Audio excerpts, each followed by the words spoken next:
करवीर निवासिनी श्री अंबाबाई मंदिराच्या पहिल्या टप्प्यातील विकास आराखड्याचं अंदाजपत्रक पुरातत्व खात्याच्या तांत्रिक मान्यतेसाठी सादर करण्यात आले, तर ज्योतिबा मंदिर आराखड्याच्या अंदाजपत्रकाला याआधीच मान्यता मिळाली आहे.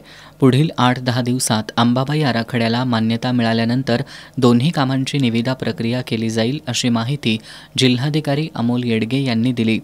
अंबाबाई विकास आराखड्यासाठी पहिल्या टप्प्यात 143 कोटींचा निधी मंजूर आहे, तर ज्योतिबा विकास आराखड्यासाठी सुमारे 250 कोटींचा निधी मंजूर आहे. अंबाबाई मंदिर आराखड्याच्या पहिल्या टप्प्याअंतर्गत जतन, संवर्धन आणि सुधारणांचा समावेश आहे. त्याचं अंदाजपत्रक तयार करून ते पुरातत्व विभागाला तांत्रिक मान्यतेसाठी सादर करण्यात आले.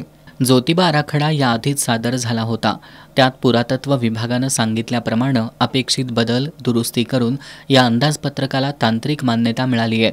अंबाबाई आराखड्याच्या अंदाजपत्रकाला पुढील 8-10 दिवसात मान्यता मिळेल, अशी अपेक्षा जिल्हाधिकाऱ्यांनी व्यक्त केली.